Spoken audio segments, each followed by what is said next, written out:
Eles estão entre nós. Como identificar e se proteger dos criminosos da vida real? Meu nome é Simone Palmeira. Este é o Desejos de um Killer Podcast. Episódio 4. John Wayne Gacy, o palhaço assassino. Existem diversas fobias no mundo. Há pessoas que têm medo de água, fogo, aranhas e morcegos. Há, porém, uma palavra que se refere a um medo específico e que acomete milhares de pessoas no mundo. Courofobia é o pavor de palhaços. Esse medo de muitos se justifica porque não se sabe exatamente o que esses personagens escondem debaixo da maquiagem e das roupas coloridas. O cinema fez uma associação entre esses personagens em diversos filmes que falam sobre palhaços assassinos. Mas, por mais que os escritores e roteiristas sejam criativos, nenhum deles conseguiu chegar perto das maldades cometidas por John Wayne Gacy, o serial killer conhecido como palhaço assassino. Com mais de 30 vítimas, John Wayne Gacy pode ser facilmente considerado um dos serial killers mais horrendos da história, mas que foi conhecido como uma figura amigável, prestativa e popular por grande parte da sua vida. Nascido em 1942, na cidade de Chicago, é aqui que encontramos o primeiro elemento em comum na jornada de muitos psicopatas. Ele teve uma infância problemática. No seu caso, sofria abusos verbais e físicos constantes da parte do seu pai, um homem alcoólatra. Além disso, desde cedo, John Wayne reprimia a própria homossexualidade, por medo do preconceito generalizado e violento da época. Isso não o impediu de fingir uma certa normalidade.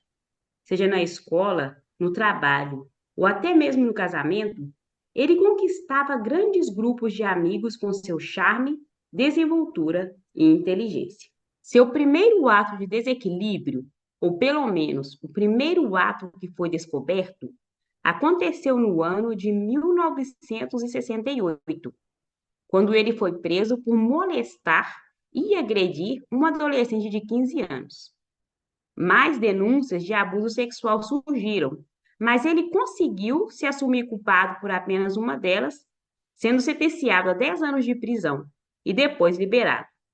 Mas a sua esposa imediatamente pediu o divórcio e a guarda dos seus filhos, e John Wayne nunca mais teve contato com nenhum deles. John Wayne, desde a sua infância, havia desenvolvido a capacidade de simular ações e atitudes perante outras pessoas.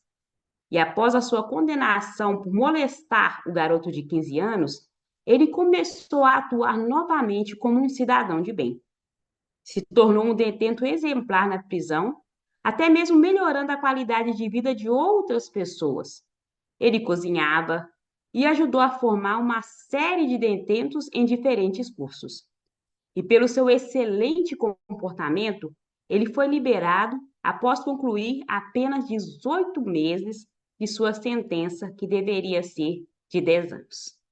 Essa decisão, que ocorreu em junho de 1970, se provou depois um erro muito grande, pois já em fevereiro de 1971, ele carregava mais uma denúncia de molestar um menor de idade, fingindo ser policial para abusar sexualmente do adolescente.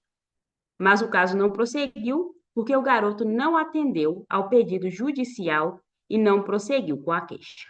Preocupado com as consequências em sua reputação, John Wayne Gacy se manteve ocupado nos anos seguintes.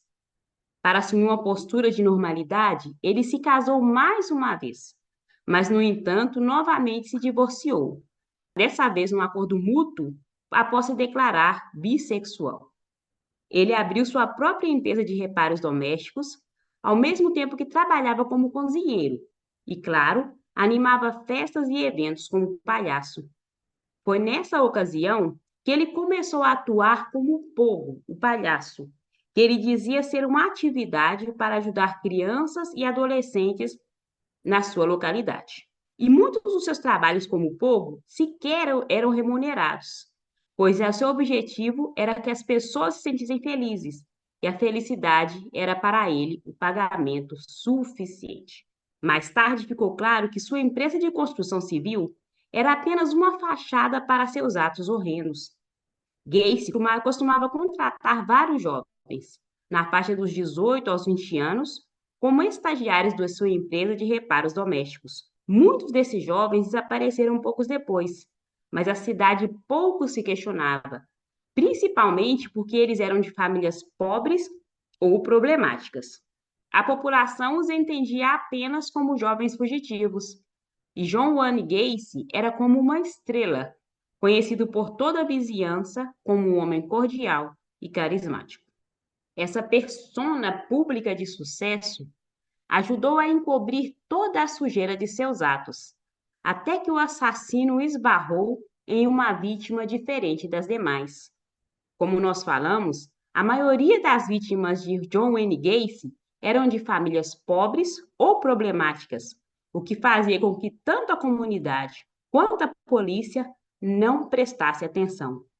No entanto, um dia ele resolveu atacar Robert Pist, que era um garoto de 15 anos que trabalhava em uma farmácia e que também tinha uma boa reputação na vizinhança, a de ser um filho exemplar.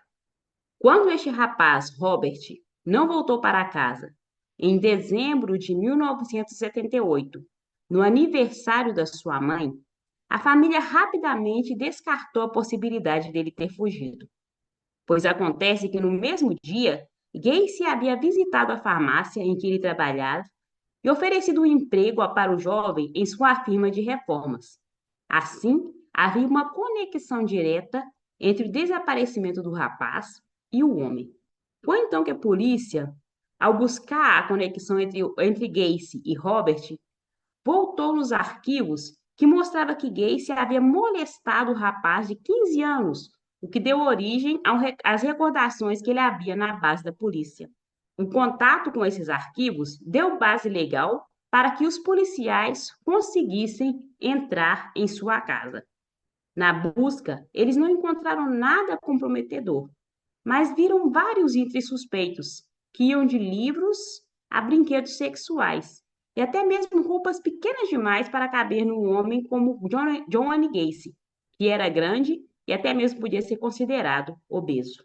Foi o próprio John Wayne Gacy, com todo o seu carisma, que conduziu os policiais por toda a sua casa, oferecendo drinks e explicando o infeliz problema com o esgoto que estava empesteando a casa com um cheiro horroroso.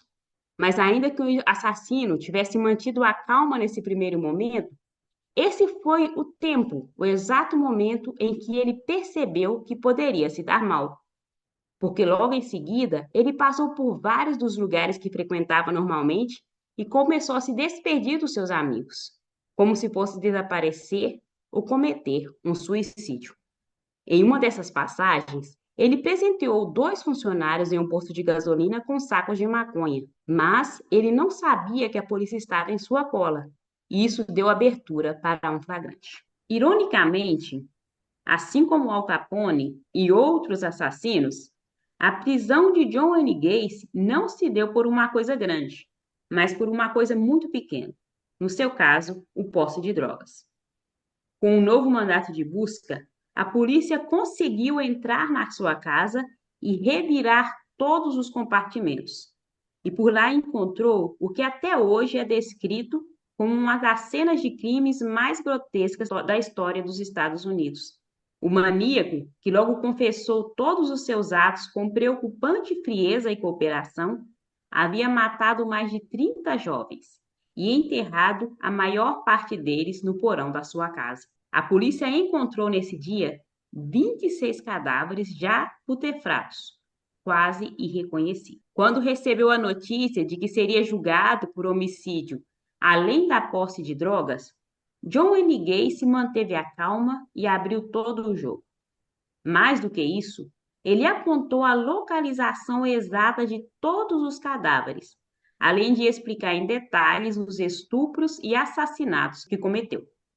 Seu modus operandi envolvia algemar as vítimas, quer elas estivessem desacordadas ou fingindo ser uma brincadeira, abusar sexualmente delas, asfixiá-las e então enterrar seu corpo no porão. Havia ainda outros 5 cadáveres que Gacy jogou em um riacho próximo. E o rapaz Robert Pist, que deu origem a essa investigação, era infelizmente um deles. Após um extenso julgamento, John Wayne Gacy foi condenado à morte em 1980. Durante os 2 anos em que esteve entre a prisão e o veredicto, ele tentou emplacar a noção de que era clinicamente insano, não tendo noção dos seus atos e que, portanto, não poderia responder por seus crimes. Mas ele não conseguiu comprovar sua insanidade e, portanto, foi condenado a uma pena máxima por seus 33 homicídios. Na prisão, o mais absurdo é que Johnny Gacy se dedicou às artes e pintou muitos quadros em que ele normalmente reproduzia a si mesmo como um palhaço. Ele entrou no corredor da morte e passou 14 anos na prisão de segurança máxima até a sua execução. E nesse tempo, ele se tornou uma figura bastante midiática, concedendo entrevistas e relatos em que falava abertamente sobre os crimes que cometeu. Foi nesse período também que ele ganhou a fama de palhaço assassino, quando a mídia descobriu que trabalhava como palhaço durante muitos anos de seus homicídios. Além disso, nesse período entre a sentença e a execução, John Wayne Gacy se dedicou às artes na prisão, e grande parte das suas pinturas de palhaços foram vendidas por um preço muito exorbitante. Em uma de suas últimas entrevistas, que até hoje faz parte de um grande documentário em uma das plataformas digitais, ele explicou o fascínio por sua atuação. Os palhaços podem ser inocentados de qualquer coisa. Os palhaços podem até ser inocentados de assassinatos. Este foi o 4º episódio de Desejos de um Killer, uma produção de Podcast Angola e Voices and the Echoes. Meu nome é Simone Palmeira e agradeço a sua atenção. Nós estamos em primeiro lugar na Apple Podcast como o podcast mais ouvido em Angola. Acompanhe os episódios anteriores. E para ficar atento aos próximos episódios, ouça, curta e compartilhe.